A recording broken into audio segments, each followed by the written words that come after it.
السلام عليكم ورحمه الله تعالى وبركاته. كدايرين؟ لاباس عليكم؟ هانيين؟ اش اخباركم؟ كنتمنى تكونوا بالف خير ان شاء الله وبصحه جيده. الناس اللي خدامين الله يسهل عليكم، الناس اللي مرضين الله يشافيكم. كنتمنى لكم التوفيق في هذا النهار ان شاء الله باذن الله. والوليدات تا هما اللي مرضين، واي واحد اللي مريض ولا اي واحد كيحس بشي حاجه الله يشافيه يا ربي. كنتمنى لكم التوفيق كاملين ان شاء الله باذن الله، داخل خارج داخل الوطن او خارج الوطن.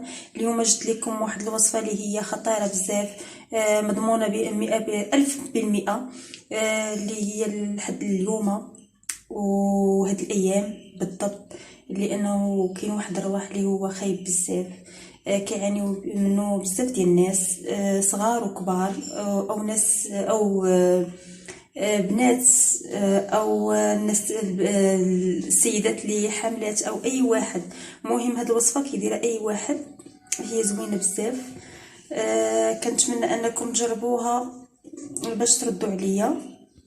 اللي هي زوينه، ما فيهاش شي حاجه اللي هي صعيبه بزاف، وطبيعيه او اي حاجه انا كنخليها لكم، وكنخليها لكم اللي هي شي حاجه افيكاس، مضمونه وطبيعيه وصحيه لاي واحد يمكن يستعملها، يا بنت يا ولد يا مرا حامله يا اي واحد، اي واحد من الصغير حتى الكبير.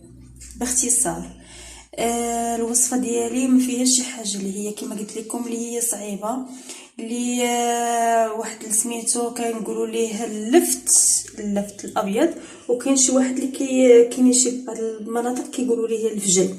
هاد اللفت الابيض عنده منافع كبيره، الناس القدام هما اللي يعرفوا بزاف، عنده واحد المنافع كبيره بزاف. مهم اذا كانت وحده بحال هكا كبيره، كاين في عنده جوج طرق.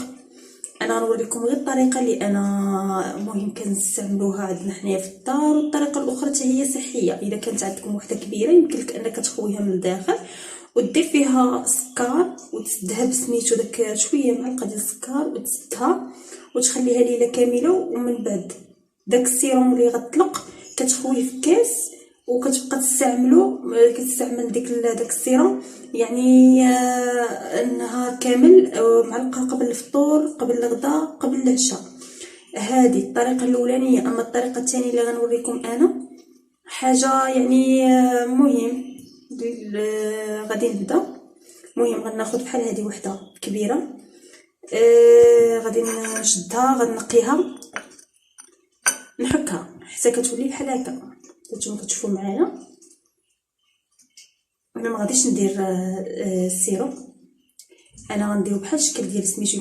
يمكن لك تاكل حتى داك حيت المنافع فين كاينه في هاد سميتو ديالو. ملي كتقشرو داكشي كتحكا، يعني راه كاين كلشي، كاين هنا فيتامينات كلشي كاين هنايا.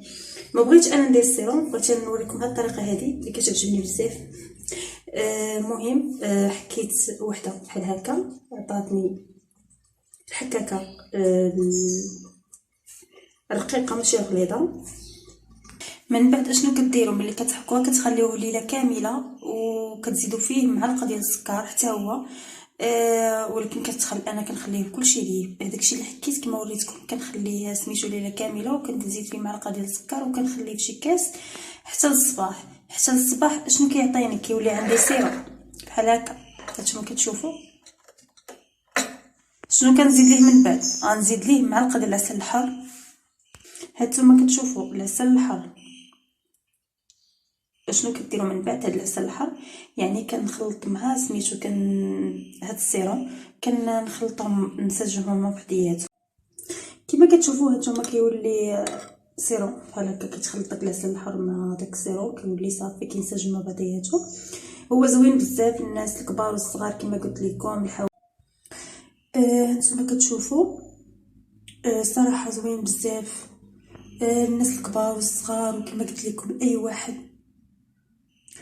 انا بدا كيعجبني المذاق ديالو، كيولي زوين.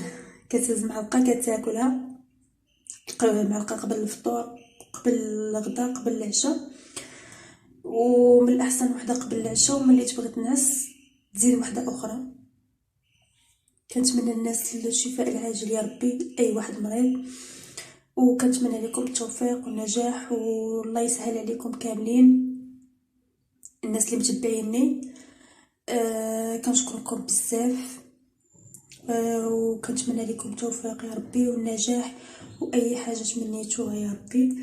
تهلاو في راسكم بزاف بزاف، بلا ما نقول لكم بانكم نتوما راكم عزازين عليا الناس اللي متبعيني. تحيه لكم خاصه، وتهلاو في راسكم وسينوا الفيديو ديالي جديد. وبسلام عليكم، وما تنساوش الناس اللي مازالين ما تابوناوش كنت يعني تدخلوا تابوناو باش يبقى يوصلكم دائما الجديد، وديروا لي لايك للفيديو، وتخليوا لي كومونتير كيف جاتكم الوصفه. الناس اللي جربوها يقولوا لي واش زوينه ولا لا. يعني راه الصراحه زوينه بزاف. كنتمنى انكم تجربوها وتردوا عليا. بسلام عليكم.